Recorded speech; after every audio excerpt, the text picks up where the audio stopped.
I would make sure that this wasiyat and nasihat goes to their house and is there on their wall. This is the security for their faith. This is the security for their faith. Rahimahullah ta'ala rahmatan wasi'ah. These were the people of wisdom and insight to see things what is going to happen in the future. And along the same lines, as we have to make sure that we raise our children on Islamic principles and giving them the best protected environment, likewise we need to make sure that we take care of our families.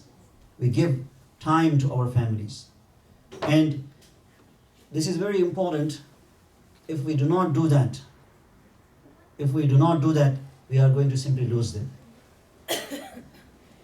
We should build our relationship with our spouses, with our children such, as I have said before in one of the gatherings, that no matter what happens in their life, be it husband, wife, children, they should not hesitate to share it with you. It should be such a loving and friendly, trustworthy environment that, there is no doubt that we as husbands or wives love our spouses. And there's no doubt that we love our children more than anyone else. But then why is it that our children, or when they are, especially the teenagers, when they run into a problem, oftentimes they seek the advice from someone else? Why do they not come to us? Because there are some barriers, perhaps because of cultural issues or etc. We have kept them away, and therefore they go to seek the advice from others who might who might become the enemy for them and become the source of destruction in their lives. Rasulullah sallallahu alaihi wasallam was the busiest man, just thinking of his schedule. But how did he manage to strike a balance in this regard? SubhanAllah, really, this is the month of Rabiul Awwal. Please spare some time to read his seerah, reflect over, and learn lessons. Allah enable me as well to do the same, because the more you study the seerah of Rasulullah with contemplation and reflection, you will find amazing pearls of wisdom. Prophet sallallahu alaihi wasallam, this was his habit, as Ibn Qayyim Jawziyah rahimahullah ta'ala mentioned in Zad al-Ma'ad. Every day, so long as he was in Madinah al-Munawwara, it was his routine after Salatul Asr to visit every wife, all of his wives, go to their houses and ask about them, and if there was any need that he could take care of, etc. This was his daily routine in Madinah al-Munawwara. When you read Shama'il, we find Rasulullah told stories to Aisha radiallahu ta'ala anha at night, recognizing their nature. We also learned that Prophet ﷺ even competed in race with her. He also accommodated that when she wanted to see the people of Habasha playing some kind of trick, it was the day of Eid, and he recognized that it's the day of joy, and he accommodated her to see that. In one hand, كان متواصل الأحزان دائم الفكرة. He always had this worry and concern for the humanity. All متواصل الأحزان. On the other hand, this balance, subhanAllah, it is amazing. When I myself, as a weak person, always struggle with this. But this is why he is the greatest, no doubt. So striking balance in this regard, making sure that we give time. One of the scholars mentioned that, that one teenager, one time he asked his father, because he was a businessman and super busy with the business, and hardly had time to really spend with the family. So this teenager went to his father and asked, he said, this is the incident that I directly heard from that person. So the youngster approached the father and asked the question, Dad, how much do you earn, every hour? He got angry and said to him that, why are you asking this silly question? It's not your business. If you need anything, ask me. I can provide that for you, but don't ask me how much do I earn. So he even got angry. So this youngster became sad and left the room. So the father realized that he was very harsh with him. So after some time, he went to his room and then sat next to him and talked to him nicely, and then asked, what was the reason that you asked that? And then he answered that this much I earn per hour. So he, subhanAllah, this is something really to recognize and think about. So this youngster, stretched his hand under the pillow and took some money out and said, I want to buy 1 hour from your schedule to sit with you and to have dinner with you. To sit with you and to have dinner with you. I just want to buy 1 hour from your schedule. I'm not speaking of distance past. I'm speaking of the current time. So when we are, subhanAllah, when we don't do this, there are other ways that they will do that. They will fill their time with, and that is going to be a disastrous in your life. So therefore, this is the second thing which is very important. And obviously, if you are not there for your family, who is going to be there for them? If you are not there for them, who is going to be there for them? Therefore, we have to recognize this. And the third thing is Allahu Akbar, establishing education institutions. Education is at the center of all the Islamic activities. The very word Islam, we all know it means submission. But how are you going to submit without knowledge? The meaning of knowledge is embedded in that. If you don't know, then you would do things that you might think right, but they are wrong. Instead of becoming the source of khair, turning into an evil act or punishable act. So without knowledge, we will not be able to do things right. Al-ilmu nur, ilm is like light. And therefore, the first revelation that came to Rasulullah, those 5 ayat, it is very amazing that in those 5 ayat, Allah subhanahu wa ta'ala has made reference to knowledge 5 times. Ilm, allama, and qira'at, and pen, etc. And saying that you did not know that. Making us realize, to make us humble, don't claim that you know everything. Although you know things, but still you don't know. To recognize that I don't know. And my Shaykh, one of my teachers, Shaykh Khalid Saifullah Rahmani, Hafizahullah Ta'ala, in one of his articles, he mentioned that Islam has raised the level of knowledge to such high level that it made it like fard. We live in a time now, because of the charters of the United Nations, human right charter that we have. It says knowledge is the right of every human being education. This is what it says. But subhanAllah, Islam has taken this to a higher level. What is the difference between farz and haqq?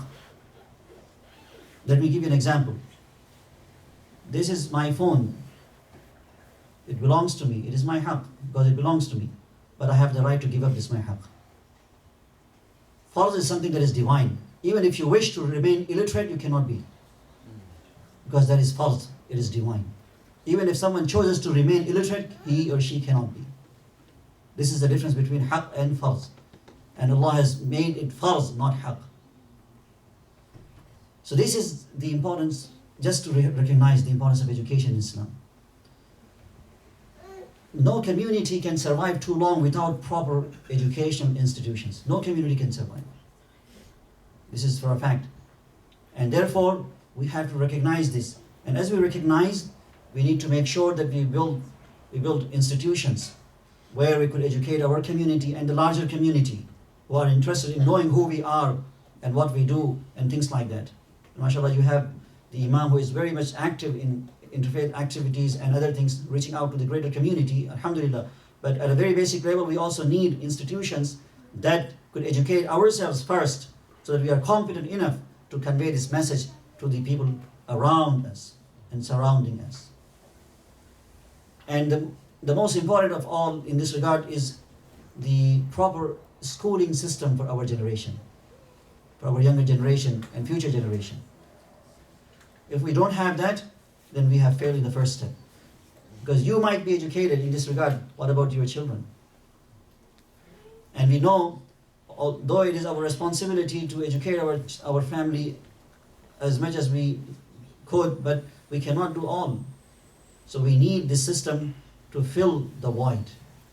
And what we cannot, at least this system and these institutions could do. Therefore, it is very important. Full-time schools. Full-time school. You are in a smaller community, so Muslim school, I hope it is possible to achieve this goal. If not, at least have some sort of full-time schooling where they could learn, Islam alongside their secular education. If not, making sure evening school. Evening school is very important.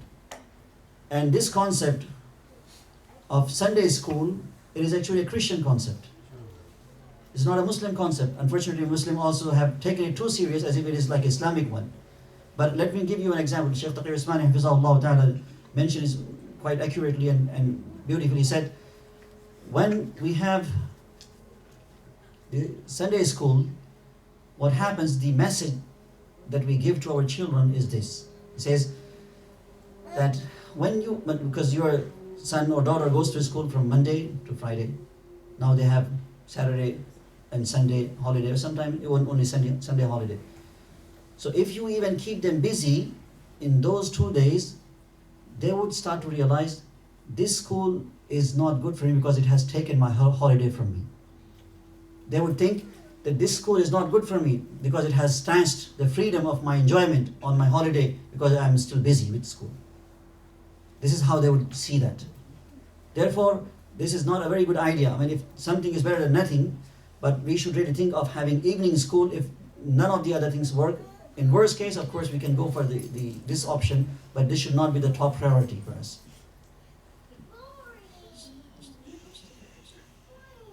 And number 4, responsibility is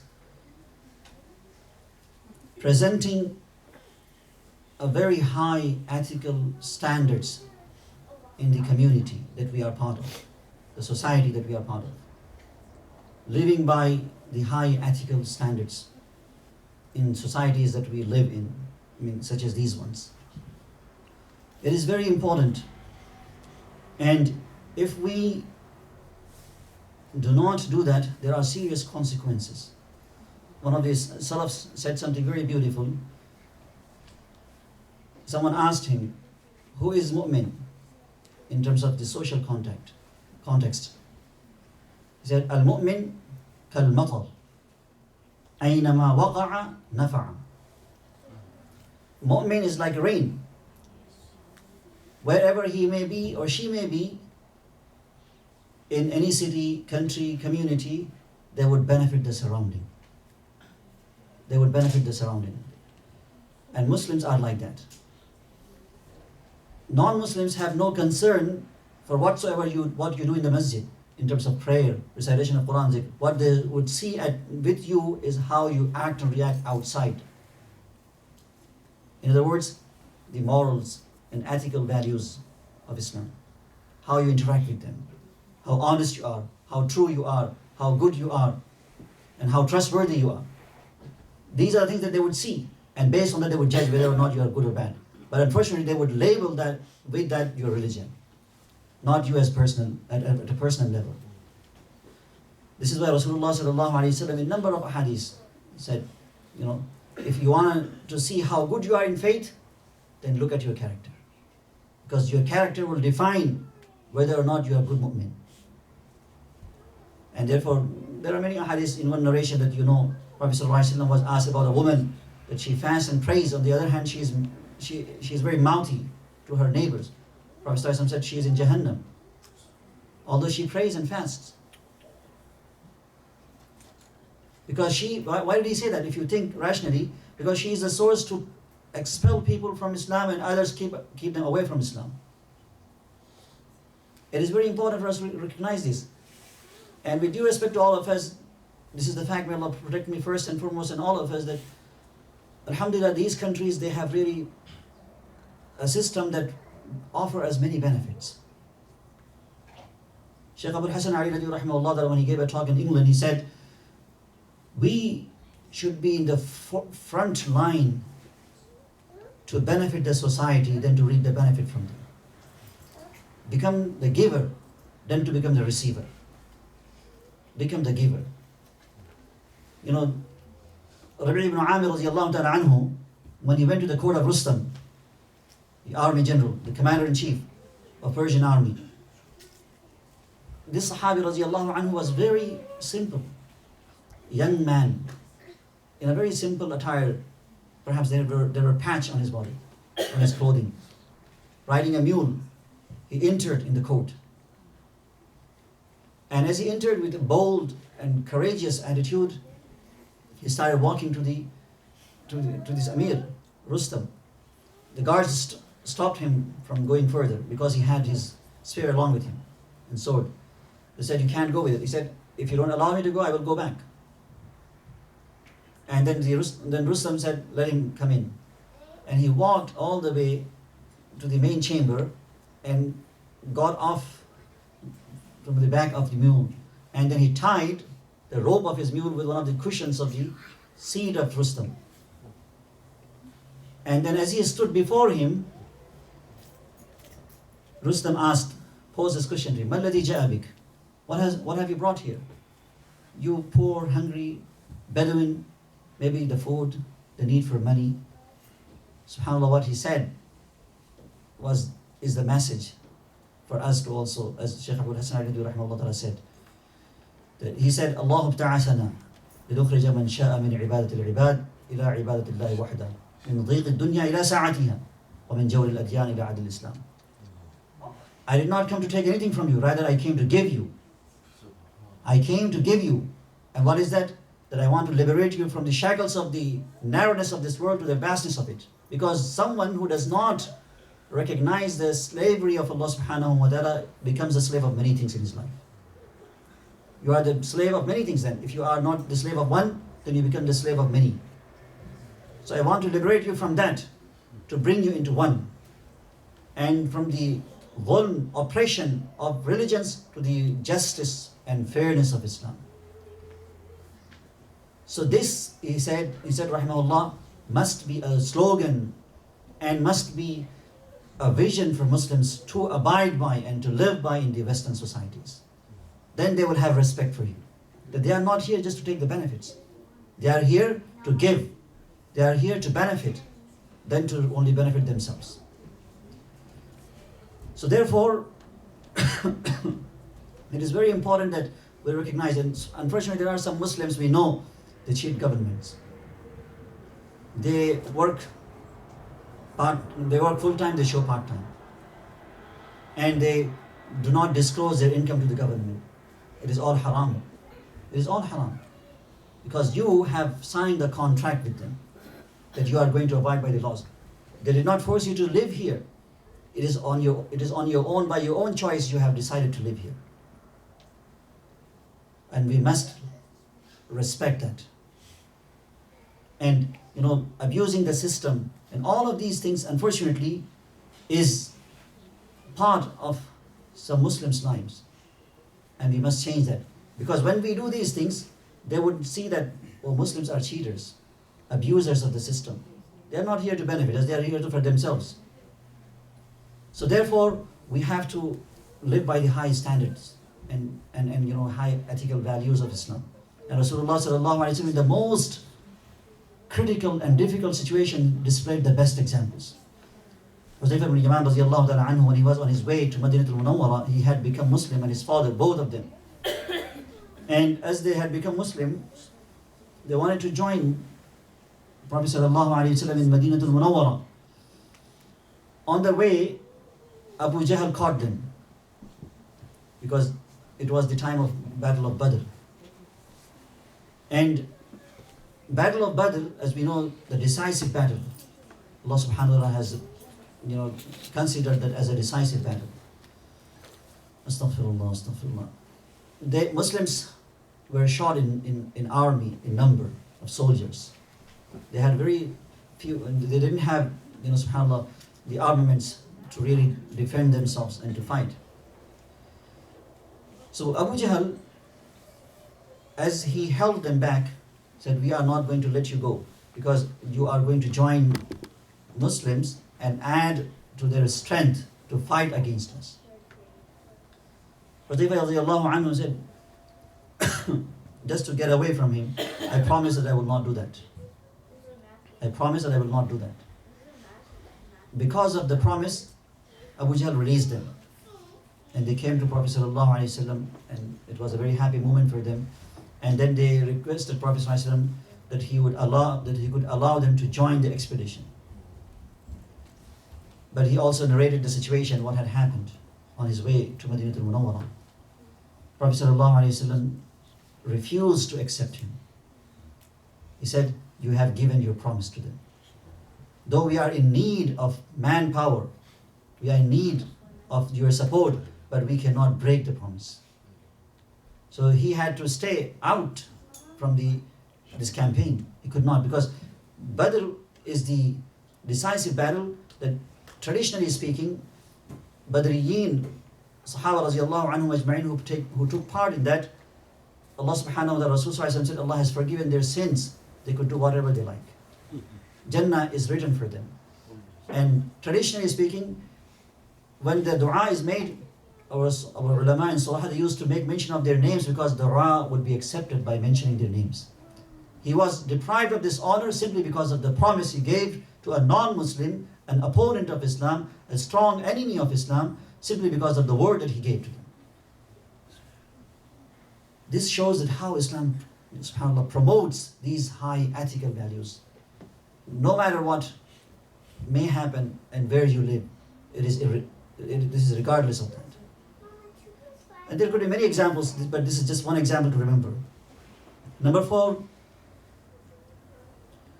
astaghfirullah.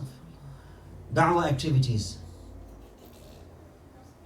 Our religion, as we know, is a religion for humanity, not just for Muslims. Like Judaism is for Jews only.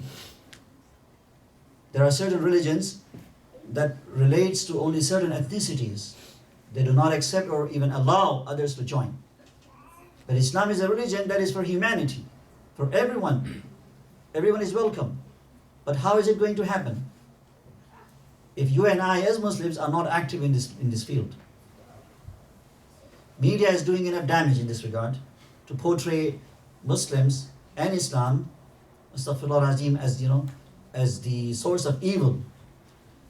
Greenwood, one of the writers, he said about because of this ISIS issue, how this is the distorted understanding of some of the writers. He says that Muslims in the West who are peaceful, peace-loving, they are not Muslim. They are not peace-loving and peaceful because of their religion. It is that because they don't practice their religion. This is why they are like that. And ISIS is actually practicing the religion, and that shows a true color of religion. This is what he said. This is what he wrote in his book. All those Muslims, be it in the West or somewhere else, they are peace-loving and all of that, not because of their religion, because they don't practice their religion. And ISIS is truly practicing the religion because they are taking ayat of the Quran and hadith of Rasul without any context and using that. So he says that is the true religion. So this media is doing enough damage in constantly promoting the negative image of Islam and Muslims. And you and I, if we still continue to sit complacent and relaxed, then we are going to be in great danger. History tells us that one of the reasons, as the historians have mentioned, Muslims were expelled from Spain because they, at the latter stage in Spain, they stopped doing the work of da'wah. And as a result, they were expelled from the land. And their children, if you read the history of Spain, were literally baptized. What they did, they sailed parents off to North Africa, and they kept children, and they baptized the children. This is why, when I was in Spain, I spoke to some of the people, and they said, 50% of Spanish, they have Muslim roots, at least 50%. And this is the history. And history can repeat. تِلْكَ الْأَيَّامُ نُدَاوِلُهَا بَيْنَ النَّاسِ. The days can repeat themselves anytime, anywhere, in anyone's life. So the work of da'wah is very important. And two things that I would like to share here. We believe, and this is our iman, that the best land to live is Haramain. There is no question about that.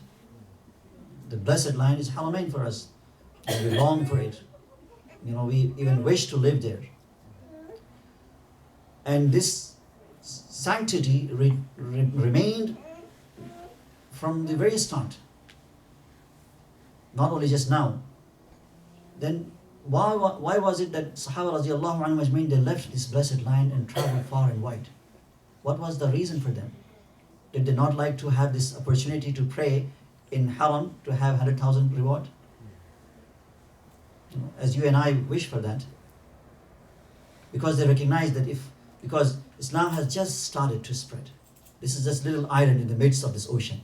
And if they don't do that, that island can drown any moment in this ocean. Therefore, they needed to reach out and to share this with others. And subhanAllah, it was their ikhlas and sincerity. If you look at history, the countries that they reached, and as a result became or fell under the fold of Islam, they even to this day are Muslim and still in majority. They are still in majority to this day. Even the language and the culture have changed.